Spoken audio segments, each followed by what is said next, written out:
Hello. Hello. हा, बोला ताई. श्री स्वामी समर्थ ताई. श्री समर्थ ताई.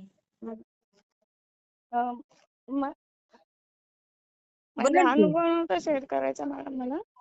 नाही. पण म्हणजे केजळ दादांचा वगैरे असा नंबर किंवा सेवा काहीतरी भेटेल का? मी खूप अडचणीत आहे खूप. मला ना ह्या नंबरवर व्हॉट्सअप करा. तुम्हाला हां. नंबर पाठवते. हं? ठीक आहे चालेल. काय तुम्हाला सांगू का प्रॉब्लेम काय म्हणजे असं थोडंफार? ताई सांगून काय, मी तर सेवा देत नाही ना ताई. बरं. सगळ्यात उत्तम म्हणजे काय, फक्त स्वामींची सेवा करणं. आणि ना, हो. जो काही प्रॉब्लेम आहे किंवा एखादी व्यक्ती आहे तिच्या नावाने ना, ते तारक मंत्राचं जे आपण रोज जप करतो, ती रक्षा आहे ना त्या व्यक्तीच्या नावाने फुंकायची. अच्छा. हा, फार मोठा पॉवरफुल उपाय आहे तो. मॅडम आता सध्या मी म्हणजे हॉस्पिटलला आहे, वाडिया हॉस्पिटलला मुंबईचं. काय झालंय तुम्हाला? मला नाही, माझी मुलगी आहे छोटी. केवढी आहे ती? आता म्हणजे 25 तारखेला जन्म झालेला आहे तिचा.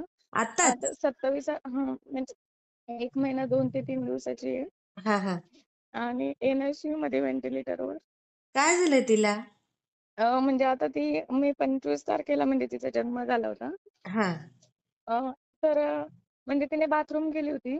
तर म्हणजे डॉक्टर बोललेले मला, की आपल्याला डिलिव्हरी करायची. त्यांनी सांगितलं नव्हतं बाथरूम केली म्हणून. हा. पण मला रक्त कमी होतं. त्यामुळे ना आणि पाणी पण कमी होतं शरीरामध्ये, गर्भपिशवीमध्ये. गोळ्या औषधं चालू होत्या.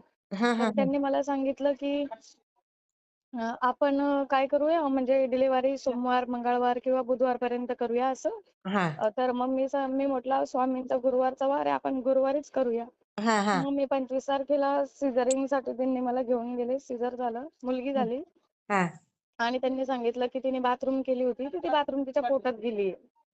मग अच्छा. तेव्हाच मी डोंबिवलीला हॉस्पिटलमध्ये ज्या दवाखान्यामध्ये माझं सिझरिंग झालं, पहिल्यापासून ट्रीटमेंट होती, हा. त्याच दवाखान्यामध्ये तिला ॲडमिट केलं. बरं. हा आणि 25 ते 1 तारखेपर्यंत ॲडमिट राहिली. नंतर डिस्चार्ज झाला. मग मी घरी गेली हा तिला घेऊन आणि पुन्हा 14 तारखेला 1 तारखेला डिस्चार्ज झाल्याच्यानंतर 14 तारखेला परत तिला म्हणजे पोट कडक मला वाटायला लागलं तिचं. तर मग मी परत म्हटलं त्याच दवाखान्यामध्ये घेऊन जाते. हा. मग तेच दवाखान्यामध्ये म्हणजे फक्त एक व्हिजिट दाखवण्यासाठी, की बाबा हिला काय झालंय बघण्यासाठी. तर त्यांनी लगेच ॲडमिट करून घेतलं, की तुम्ही 1 तास किंवा उशिरा आले असते तर ती अरे तुमच्या हातात लागत नव्हती, असं सांगितलं त्यांनी. बापरे. मग तिथे पुन्हा ती 18 तारखेपर्यंत राहिली म्हणजे त्या दवाखान्यामध्ये. हा मग त्यांनी मला सांगितलं एक्स-रे काढले, सोनोग्राफी काढल्या. मग त्यांनी सांगितलं, की म्हणजे तुमचा इथे इलाज होणार नाही. इथे खूप पैसे लागतील तुम्हाला. तर हा. तुम्ही म्हणजे जे केम किंवा सायन अशा वाडिया तर ठिकाणी मुलांसाठी फेमस आहे. हा हो, तिकडे घेऊन जा. मग मी ना मॅडम गुरुवारच्याच दिवशी ते पण तिथून डिस्चार्ज झाला. हा. आणि गुरुवारच्याच दिवशी मी तिला ॲम्ब्युलन्सने रात्री म्हणजे मला 2:30 वाजले. पहाटे शुक्रवार झाला. ॲम्ब्युलन्सने आम्ही केमला गेलो, डेजेला गेलो, पण तिला घेतलं नाही तिथे. अरे. मग इथे वाडियाला आलो. आता वाडियाला 18 तारखेपासून ती इथे हॉस्पिटलमध्ये. अरे तर बापरे. हां, पण डॉक्टर तर काय म्हणतायत ताई? नाही डॉक्टर बोलतात तुम्ही डिस्चार्ज घेऊन घरी जा. का? ती नाही राहू शकत. का बरं, म्हणजे काय एवढं इन्फेक्शन झालंय तिला? हो, म्हणजे पोटावर आतड्यांवर सूज आहे, परत पोटात पाणी झालंय तिच्या आणि तेच पाणी वरती आपलं बरगडे असतात ना फेफडे. तिथे पण आलं ते? हां, तिथे पण आलंय आणि तिला श्वास घ्यायला तकलीफ होतोय. तर मग पण तिला आता हे व्हेंटिलेटरवर ठेवलंय. कशामुळे झालं म्हणे असं? ते सांगतात तिला इन्फेक्शन झालंय. इन्फेक्शनमुळं पाणी झालंय पोटामध्ये आणि मग ते आतड्यांमध्ये आलंय. आतड्यामधून आता ते वरती येतंय त्यामुळं तिला श्वास घ्यायला तकलीफ होतीये. अरे. आता सध्या व्हेंटीवर आहे. 2 दिवस झाले व्हेंटीवरच ठेवलेलं आहे तिला. अरे पण मग अरे. आता सुजन वगैरे हातापायाची एकदम कमी झालेली आहे. चेहरा एकदम छोटा झालाय. हा पण पोट मोठं जसं आहे ना पोट तसंच आहे. पूर्ण पोट मोठं झालंय आणि त्यांनी सांगितलं त्या बरगड्यामध्ये पाणी झालंय. तर तुम्हाला काढायचं असेल हा. तुम्ही काढू शकता. पण पुन्हा ते 1 दिवसांनी, 2 दिवसांनी परत येणार आणि हिला म्हणजे ते आता पाणी शरीरामध्ये म्हटल्यावर किडनी आता सध्या तरी चांगल्या आहेत. पण हा. त्या किडन्यावर पण परिणाम होणार आणि किडन्या खराब झाल्याच्यानंतर तुम्हाला 7 ते 8 वर्षांनी किडनी ट्रान्सफर करावी लागणार. अगो बाई. हो, बाळाला किडनी ट्रान्सफर करावी लागणार म्हणजे तुमच्यातलंच कोणीतरी किडनी ट्रान्सफर करावी लागेल तिला. आणि आता सध्या पण तिची आम्ही गॅरंटी घेऊ शकत नाही. तुम्हाला आता जर डिस्चार्ज घ्यायचा असेल तर आम्हाला लिहून द्या. कारण तिला उपाय करून पण फायदा नाही. तुम्ही तिला उपाय करणार, आज ₹1 लागणार आहे, उद्या ₹2, परवा ₹5, नंतर असे पैसे वाढतच जाणार. म्हणजे पण हे तिला फक्त फरक लघवी पोटात गेल्यामुळे झालं? बाथरूम पोटामुळे त्यांना मी बोलली, की बाथरूम पोटामध्ये गेल्यामुळे झालं का? तर नाही बोलतात तशामुळे नाही. काहीतरी असा विषाणू किंवा जीवाणू त्याच्यामुळे तिच्या पोटामध्ये इन्फेक्शन झालंय. असं काहीतरी खाण्यात आलंय तिच्या. आता एवढीशी मुलगी मॅडम तिला काय आणि घुटी वगैरे असं आयुर्वेदिक काही दिलंय का?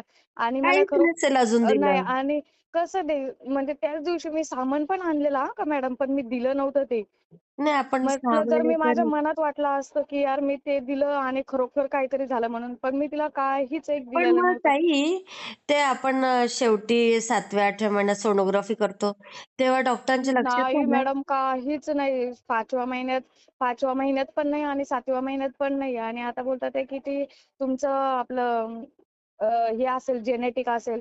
जेनेटिकची पण टेस्ट केली मॅडम. जेनेटिकचं पण हैदराबाद, बेंगळुरूला ते रिपोर्ट्स जातात ना, हो, हो. तिकडे पाठवलंय ते पण. पहिली आता मला डिलिव्हरी आहे का ताई तुमची? नाही मॅडम, मला ना पहिली मुलगी आहे, 4 वर्षाची आहे हां, हां. आणि आता हे असं म्हटल्यावर इतकं हे होऊन जातं, खूपच टेन्शन आलंय. एक तर प्रोसिजर सुरू आहे, की तिला घरी घेऊन जायचं आणि बिना ऑक्सिजनची ती राहणार पण नाही घरी गेल्याच्या नाही नंतर. ना, नाही ना ताई. ऑक्सिजनची पण सुविधा केली आहे, की म्हणजे घरी गेल्याच्या नंतर ऑक्सिजन वगैरे लावूया तिला. मला असं वाटतं जेवढे दिवस ती म्हणजे मी कुठेच कमी पडली नाही ताई तिच्यासोबत म्हणजे तिला वाचवण्यासाठी. बाई पण गं! तरी मला असं वाटतं, की घरी घेऊन गेल्यावर एखादा मिरेकल झाला पाहिजे, काहीतरी चमत्कार झाला पाहिजे. मी स्वामींना रोज बोलते, की तुम्ही एक तर नाही तिला जीवनदान नाही द्यायचं, तर तिला घेऊन तरी जा. आई गं! सगळे कारण मार्ग कसं बंद झालेत मॅडम, सगळे. काय करावं काही समजत नाही. आता कसं ना ताई, एक तर जीव एवढासा आहे, त्याला काय करणार सांगा? म्हणजे तिचे उपाय डॉक्टर बोलले, की तिचे उपाय थांबवण्यासाठी तुम्ही सिग्नेचर द्या. अक्षरशः म्हणजे मी सिग्नेचर पण दिली, की हिला जर हां, श्वासोश्वासचा त्रास झाला, तर म्हणजे हसबंड पण आहेत असं नाही. हं. श्वासोश्वास झाला, जास्त वाढला, तर तुम्ही आम्हाला लिहून द्या, की तिला CPR द्यायचा नाहीये. तिच्यावर कोणताही उपचार करायचा नाही. तसं आम्हाला लिहून द्या तुम्ही. हां, डॉक्टरांनी सांगितलंय. हां, हां. की मग कारण तिचं हेच नाहीये. जरी तुम्ही उपचार केल्याच्या नंतर तो उपचार केल्यावर पण तो परत वाढतच राहणार आहे तिला. ती हं. अबनॉर्मलच राहणार. बाकींच्या मुलींसारखी राहणार नाही ती. अरे बापरे! आणि जरी जगली वाचली ते 7 ते 8 वर्ष कारण तिची किडनी आता सध्या डॅमेज नाही. पण ते जे इन्फेक्शन आहे, आम्ही इथं तिला अँटिबायोटिक वगैरे देतोय. पण मग ते इन्फेक्शन वाढतच चाललंय ना. तो काही असा नाहीये की बाबा डेंग्यू आहे, मलेरिया आहे, 4 नाही ना, दिवसांनी, नाही. महिने बरा होणारा आजार नाहीये तो. पण खूप सेवा केल्या होत्या ताई मी प्रेग्नन्सीमध्ये पण. आता पण मी स्वामींचं नुसतं नामस्मरण असं नुसतं बघत असते कोणती सेवा भेटेल की जेणे चमत्कार होईल, काहीतरी होईल म्हणून. तिच्या नाडीवर, तिच्या हाताच्या नाडीवर तारक मंत्र म्हणा ताई. आता आपण काय करू शकतो सांगा, तिचं आयुष्य जर तेवढं असेल तर. तुम्ही चालू ठेवा फोन, जो केंजय दादांनी उचलला तर बरं, मी ॲड करते त्यांना. हां, चालेल. हां, हां. हां. चालू ठेवा ताई. हो, हो.